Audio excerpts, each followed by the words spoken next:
1,000 people were killed on 9/11, and 18 years after the day, the death toll continues to rise because of illnesses related to the destruction left behind by those attacks. Here to shed some light on them and where we can go for help is John Feal, first responder and founder of the Feel Good Foundation, Lila Nordstrom, who was at Ground Zero on 9/11, and attorney Michael Parrish. So good morning to all three of you. Good morning, Dan. John, let's talk first about how many first responders today are currently dealing with 9/11 illnesses, because that number is shocking to hear. Well, it's getting worse. You know, we could get all the legislation passed, but it's not going to stop or prevent people from getting sick. Everybody's immune system's different, so as we get older, our immune systems are compromised, and more people are getting cancers and serious respiratory illnesses. But altogether, there's over 97,000 people in the World Trade Center Health Program. 97,000? There's over 14,000 people with a certified cancer. And listen, nobody owns 9/11. Cops, firefighters, EMS, corrections, but also the students and the people that lived in Lower Manhattan. Everybody's a stakeholder. Everybody's a shareholder. And everybody's affected by 9/11 in its aftermath. Yeah, and I think that's what's so important. I think last time you were here, Michael, we talked about how it wasn't only first responders. It was students like Lila. That's why I'm so glad you brought Lila today. And you know, Lila, you attended Stuyvesant High School, which is in such close proximity. Yeah. It opened in October. There's the map right there of where the school is. You went back to school in October, not long after. When did you start to realize you started to feel a sinus problem or sick? Well, so we went back on October 9th, and almost immediately, you know, the fires were still burning. They would burn for another 4 months or so. And so immediately people started having respiratory symptoms. There were coughs and nosebleeds and things like that. And we weren't able to make the connection quickly that it was to 9/11, in part because we were being told, no, the air is fine, everything is safe, there's nothing going on here, don't even worry about it. And so it took until I visited a pulmonologist of mine who happened to live in Battery Park City, who told me, look, I don't know what to tell you. You shouldn't be down there, but it's your senior year of high school. At Stuyvesant is a great school. You probably can't leave.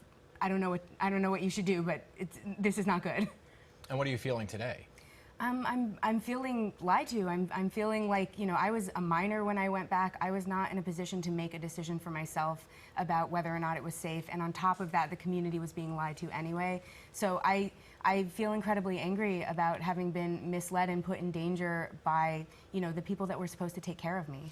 And so, Michael, you represent thousands of people now who are like Lila, besides a first responder, who are feeling the effects of these attacks. What can people do today if they're waking up and saying, okay, maybe I lived in Battery Park, I attended work there, I went to school there, I feel something, I feel a respiratory illness. What can they do? Well, I'm glad you're asking. I'm glad this segment is called The Forgotten Victims, because everybody knows that the responders who signed up for it are in fact getting cancers. 68 cancers have been linked to the toxins, but it's the 25,000 residents, it's the 300,000 office workers, it's the 40,000 students and teachers who simply aren't aware that they are also entitled to the free health care and the compensation. So what I'm urging everyone to do, even if you're healthy, is get your 2 proof of presences now, because in 40 years, when, God forbid, you get cancer, you may not have those witnesses available to sign those affidavits that the government requires for you to get the free health care,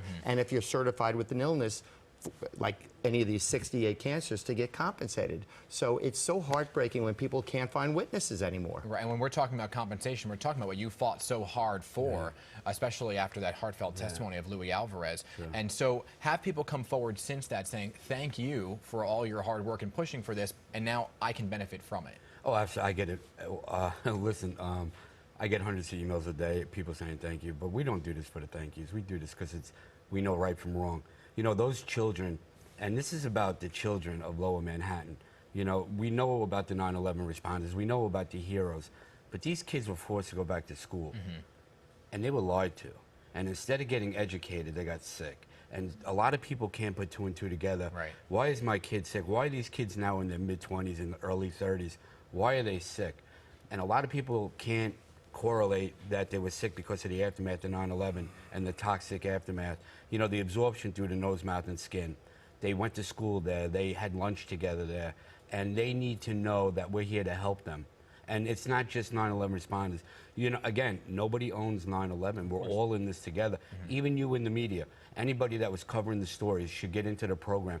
Get into the program. Get a yearly physical, even if you're not sick. Because 3 years from now, 5 years from now, 10 years from now, you do get sick, it's going to be easy to facilitate them through the system, get them the health care they need, and to get compensated for their illnesses. Yeah, I mean, the numbers speak for themselves, though. 241 NYPD members died on 9/11, and I'm sorry, 23 died on 9/11, 241 killed after 9/11. Firefighters were 334 the day of, thousands after, all because of the illnesses. But you guys, real quick, I only have a couple seconds left. There is a place people can go to get some more information about this. Well, we're going to be doing an event on Monday night at BMC College at 6 p.m., and we hope everybody attends. John Stewart, my dear friend, is going to be attending. Hopefully, Senator Gillibrand comes so we can stress the importance of the people of Lower Manhattan getting in the program. All right, thank all three of you. Thank you coming for in to following talk this, about this. Dan. Really appreciate it. 7:19.